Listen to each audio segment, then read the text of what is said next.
So today I'm going to be talking about the iPhone SE 4 and what you should expect to be coming up. Let's get into it. So first things first, the iPhone SE 4 is going to look very similar to what we've seen before with the iPhone 13, and I genuinely think that this is a massive design upgrade from what we've had for the past couple of years.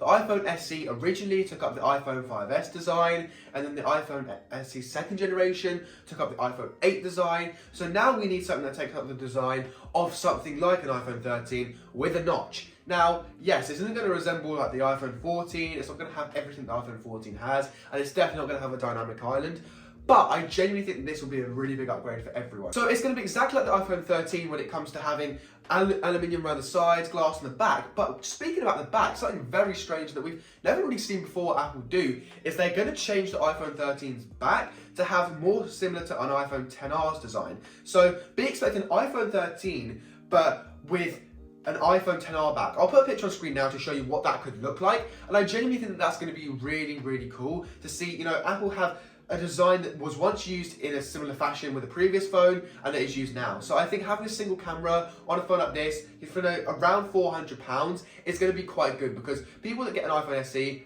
don't need 3 cameras, they don't even need 2. So I think having one camera that does all the work, does all the heavy lifting will be perfect, because I think, you know, getting these phones that have multiple different cameras for people that are getting something like an iPhone SE, they clearly don't really know too much on what they're doing with phones, so I think it's best to keep it that way. One camera, keep it simple. Now, even though this thing, you know, has a single camera, it's still going to have cinematic mode, which is actually quite cool, but only at 1080p. But I still think that that's still a very cool thing to have. You know, having that feature, having cinematic mode, makes videos look 10 times better than they actually are. So I generally think a single camera on a £400 to £450 phone is actually going to be quite a good idea. And it also have night mode. So this night mode feature, I'm pretty sure from off the top of my head, has been around since the iPhone 7/iPhone 8 days. So I just wanted to make a slight correction to what I just said.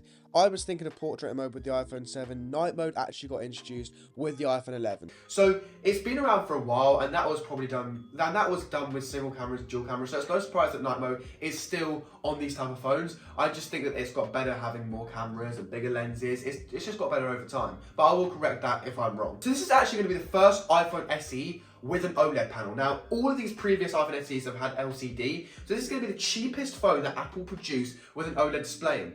Now that's going to be fantastic. I think having a phone that cheap with an OLED panel like Apple's 60Hz, it will be nice, it will look good, it will be good for the price. I genuinely think this will make the iPhone SE more appealing. Even though it's 60Hz, people don't notice the 120Hz. Like, you know, people that are looking for an iPhone SE aren't going to notice if the phone's running at 120Hz or 60Hz. They're just going to worry that if the phone feels smooth, if the phone works, and that's what we need. Now, this is going to have Apple's A16 Bionic chip in it, which got introduced with the iPhone 14, and I genuinely think that this chip is perfect for what we need. It doesn't need to be the new, you know, chip that's in the latest phones. I just think, you know, keep the Pro phones having their own processors, and it's going to have the same processor as an iPhone 15. So I do think that this is actually a pretty good decision. I think that keeping it as something that's not too powerful, but nowhere near, you know, being bottlenecked on a cheap phone like this, the A16 will last for a really long time. So I don't think we have anything to worry about there. I do think this powerful chip in a phone that's going to have only one camera, the 60Hz display, and it's going to have, you know, a relatively small screen for what it is, 6.1 inches.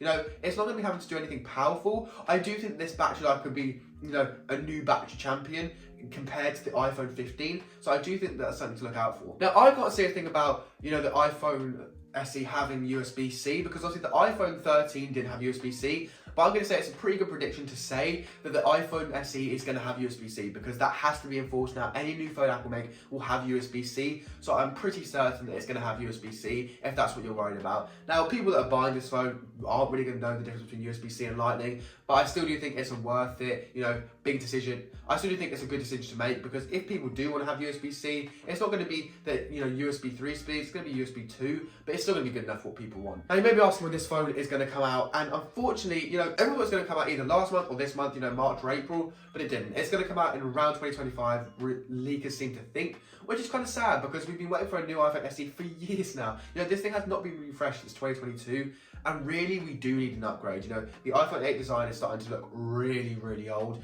so I think finally this phone needs an upgrade. But if you're thinking of getting an iPhone SE when it comes out, please let me know down in the comments, because I'll be intrigued to see, would you rather get a refurbished iPhone 13 over an iPhone SE 4? Tell me what you think down below. Try to reply to as many comments as I can, with your thoughts and opinions, and yeah, I'll get back to them. So if you did enjoy this video, please like and subscribe. It's been Harry. I'm out. Peace.